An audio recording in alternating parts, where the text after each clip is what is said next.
Et moi, en RD Congo, les partisans du président Joseph Kabila ont dénoncé ce jeudi une manipulation, ce, après la publication d'un sondage donnant 2 ténors de l'opposition en tête des intentions de vote pour la présidentielle du 23 décembre. La Rwandaise Louise Mushikiwabo, récemment nommée à la tête de l'OIF, a promis d'être attentive à la région d'Afrique centrale et du bassin du Congo. Elle a fait cette déclaration à son arrivée mercredi soir à Brazzaville. Enfin, aux États-Unis, pour faire entendre leur voix et protéger l'éducation publique, près de 1500 professionnels de l'éducation se présentent aux élections de novembre. Un fait inédit dans le pays.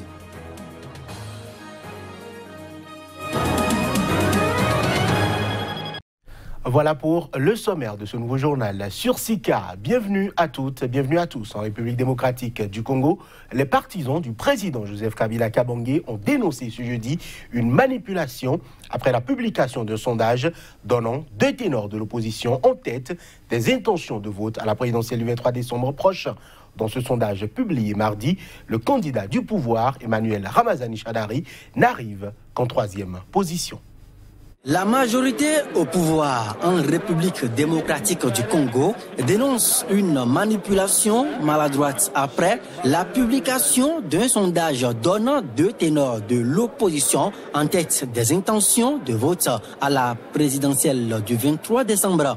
Ce sondage qui a été conjointement réalisé par l'organisation congolaise Bureau d'études, de recherche et de consulting international et par le groupe d'études sur le Congo de l'Université de New York n'est pas du goût des partisans du chef de l'État congolais, Joseph Kabila. Selon le ministre congolais de l'aménagement du territoire, Félix Kabange, porte-parole du Front commun pour le Congo FCC, la coalition électorale de la majorité au pouvoir en RDC, ce sondage tente maladroitement de discréditer Emmanuel Ramazani Shadari. Il estime que sur le terrain, ce sont des statistiques contraires qui se sont constatées par des personnes neutres et rigoureuses. Le sondage en question mené du 29 septembre au 15 octobre 2018 auprès de 1179 personnes âgées de 18 ans et plus réparties dans les 26 provinces du pays donne les opposants Félix Tshisekedi et Vital Kamerhe en tête respectivement avec 36% et 17% des intentions de vote devant le candidat du pouvoir Emmanuel Ramazani Shadari arrivé en 3e position. On reste en RD Congo où 92 exécutions extrajudiciaires ont été enregistrées au cours du mois de septembre. C'est ce qui ressort du rapport du Bureau conjoint de l'ONU aux droits de l'homme publié ce mercredi à Kinshasa. Les précisions. Dans un rapport publié ce mercredi à Kinshasa, le Bureau conjoint de l'ONU aux droits de l'homme a dénoncé les violations des droits de l'homme en République démocratique du Congo. Dans ce document, les Nations unies affirment que 92 personnes ont été tués par les forces armées congolaises ou par des groupes armés en septembre. Les rédacteurs de ce rapport disent que les agents de l'État sont responsables de 52% des violations des droits de l'homme documentées dans les exécutions extrajudiciaires d'au moins 25 personnes.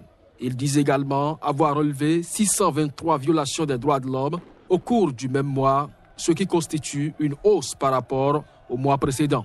La majorité de ces exactions ont été commises dans les provinces affectées par les conflits armés dans l'est du pays.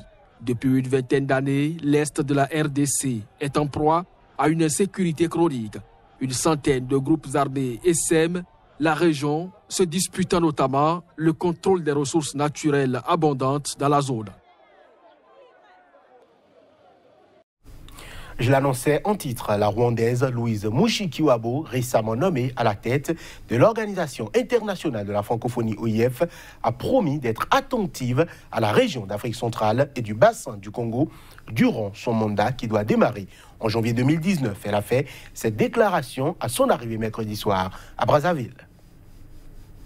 En visite à Brazzaville, la ministre rwandaise des Affaires étrangères, Louise Mushikiwabo, récemment nommée à la tête de l'Organisation internationale de la francophonie, a promis durant son mandat qui démarre en janvier 2019 d'être attentive à la région d'Afrique centrale et du bassin du Congo qui a soutenu sa candidature. Le bassin du Congo est une zone de plusieurs millions d'habitants qui s'étend sur plus de 3 millions de kilomètres carrés à travers plusieurs pays, notamment la République démocratique du Congo, le Congo, Brazzaville et le Gabon, une région où la pratique de la démocratie, un des piliers de l'Organisation internationale de la francophonie, est souvent décriée.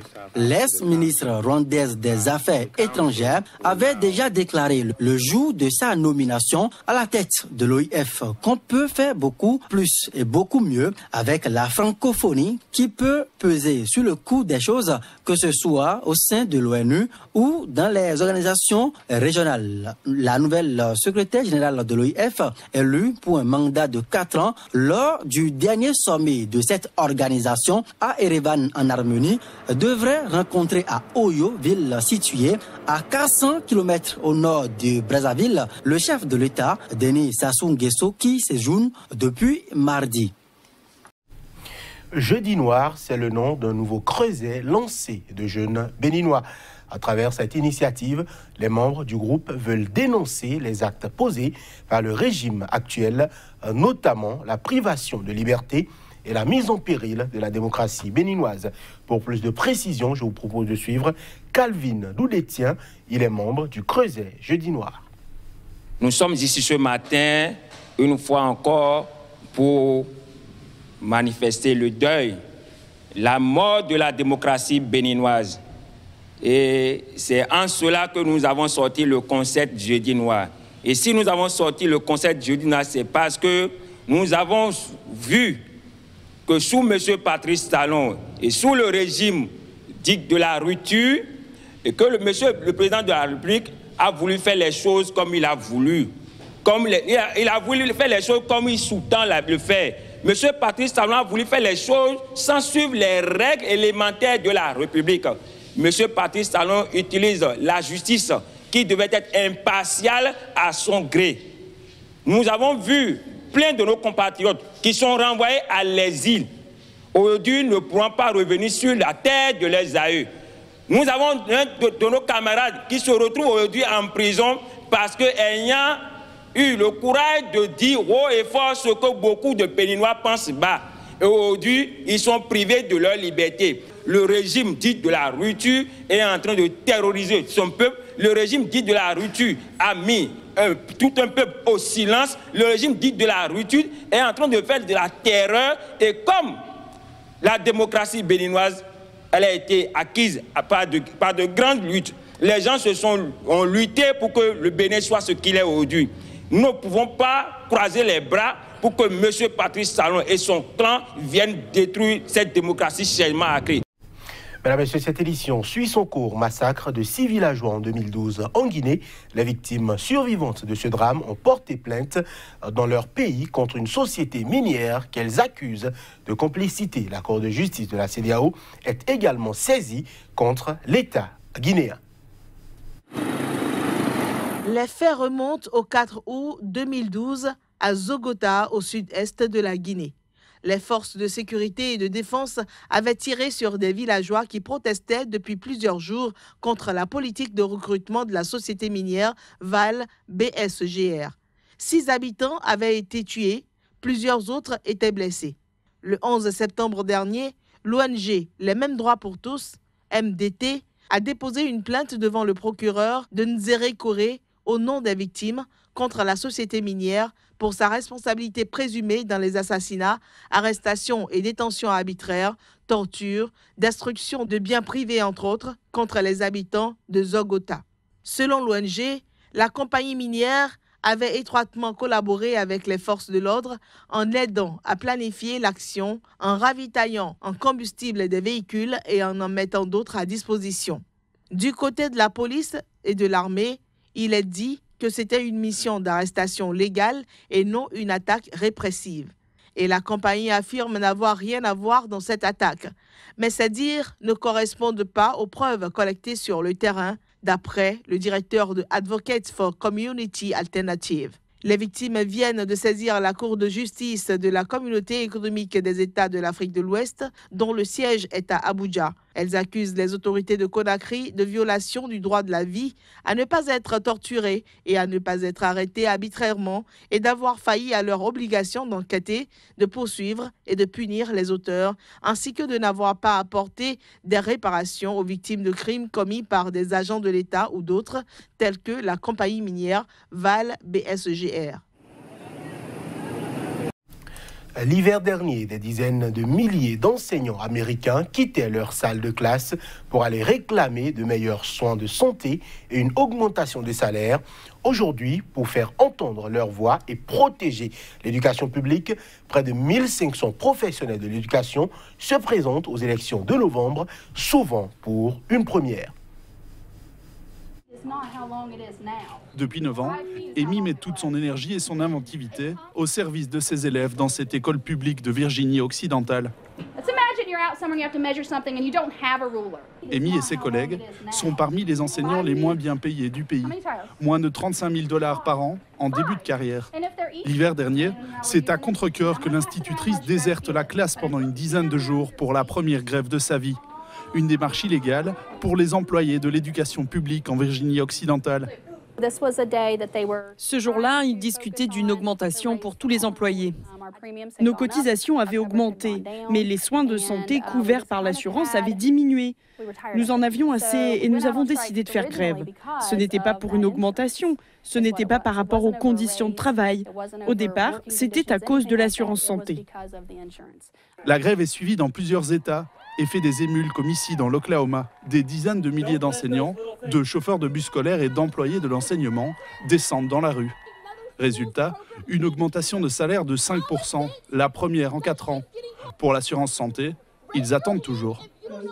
Un combat qui décide Amy à se présenter pour la première fois aux élections et briguer un siège au Sénat de Virginie occidentale. Comme elle, près de 1500 enseignants se lancent en politique cet automne. Nous devons nous assurer que vous n'allez pas partir ailleurs, que l'éducation n'est pas trop chère et que vous aurez accès à des soins de santé abordables et des salaires décents. La majorité des enseignants candidats sont démocrates. Vera Miller, elle, fait campagne avec les républicains. Après la crise économique de 2008, la plupart des États américains ont réduit le financement de l'éducation publique. Vera espère changer ça en Virginie occidentale, même si cela signifie sans doute augmenter les impôts locaux. Je soutiens totalement l'éducation publique. C'est la base du rêve américain auquel je crois et je me battrai pour que chaque enfant ait droit à une éducation de qualité. Si elles sont élues en novembre, Vera, Amy et Brian disent vouloir continuer à enseigner. Une double casquette pour, selon elles, garder le contact avec les élèves et les parents de Virginie occidentale. En Colombie, l'autorité migratoire a indiqué que plus de 1 million de Vénézuéliens sont arrivés dans le pays pendant les 9 premiers mois de 2018. 676 000 sont partis vers d'autres États. Tous fuyaient leur pays en crise.